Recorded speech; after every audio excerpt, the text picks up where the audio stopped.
Okay, so for my example, I chose a slide. Now you could either, if you wanted to choose something like, you could just take a video of you sliding down a slide or whatever. But for me, I didn't have a slide, so I just got a picture of a slide. And I chose this because the rate and the slope changes over time. So that means I have a different equation here that I have here, here, here, and here, right? So the slide's made up of multiple linear functions, and a slide can represent a continuous piecewise function. So it's continuous because it's all in one motion, but it is definitely like changing in rate and changing in equation over time. So then from there, I just made my graph. So the height being about, 15 feet, and then height in feet. You can choose really whatever makes you happy. You could make this 10, however high you think this slide is off the ground. And then I chose milliseconds because if you think of a slide, it would only really take you a few seconds to complete the whole thing. So I just chose like milliseconds here. You could choose seconds if you'd like and just say that this is a very long slide, like maybe at a water park or something. That's just where you can kind of use your creativity, but do make sure it makes sense. So since I'm choosing height and time, I can't have negative, right? So I've started at 0 and I labeled my graph from here. Most of the time you're gonna wanna start at 0 unless you come up with some sort of like time travel or you're not using time. You could then go negative, but most of the time it'll be that 0. And then I just chose to count each of these tick marks represents 1. Okay, and then I just mapped out the path of the slide.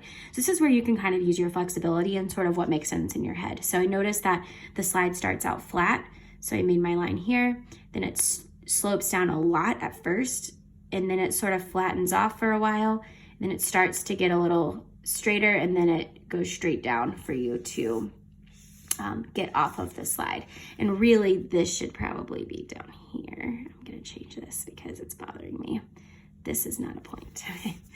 Why you shouldn't use pen. All right, so then I'm gonna connect these and make my equation as I connect it. So y equals 14, it's a straight vertical line. I'm just sitting up here, right? When I'm sitting, whenever x is in between 0 and 2. Now I chose for it to be less than 2 because I'm saying at that 2 millisecond mark, I'm gonna start decreasing. So I know this next one is gonna pick up at 2. Oops, it should be x. So now when x is in between 2 and 3, my equation here is gonna be 1, 2, 3, and 1. So it went down 3, right 1, negative 3x. And you don't really, you can try to do a y-intercept. Don't really worry about all that though. Just get the rate here so that we know that that's where it's happening. All right, and then I'm going to connect these points. Hopefully I don't mess this up since I'm such an artist. Just kidding. Okay, so from here, so this would be from 3 to 10, and we'll just say it equals 10 here. You just need to make sure they don't overlap. So one of them should be less than, one should be equal to, so then the next one is gonna be just greater than 10 instead of equal to, since I chose one. It does not matter, you just choose whichever one makes the most sense in your brain. All right, so from 3 to 10, what's the equation of this line? So I go down 1, 2, 3, 4, 5, 6. 1, 2, 3, 4, 5, 6, 7. So negative 6 over 7x will be this equation. And then 10, so from 10,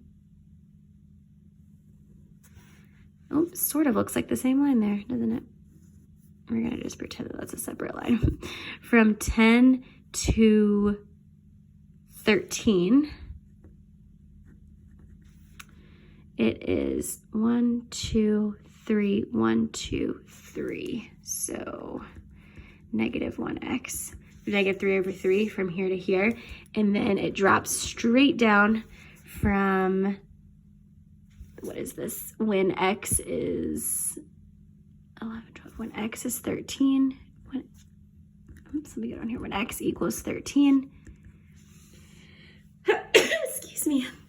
When x equals 13, I just have a vertical line, x equals, whenever x is 13, I have a vertical line at x equals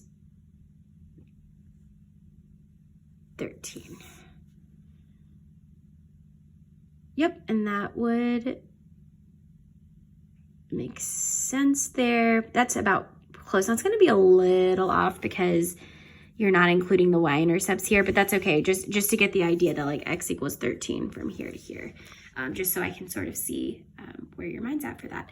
So start with your scenario, then have your picture, have your video, sketch out your graph, and then this is going to be the little tricky part, but as long as I can see your thought process there and see that you understand that like these can't overlap, your greater than and your less thans, and that you're able to connect them, you'll be good to go. So you're gonna complete this page and then snap a picture or send me the video and snap a picture of your graph.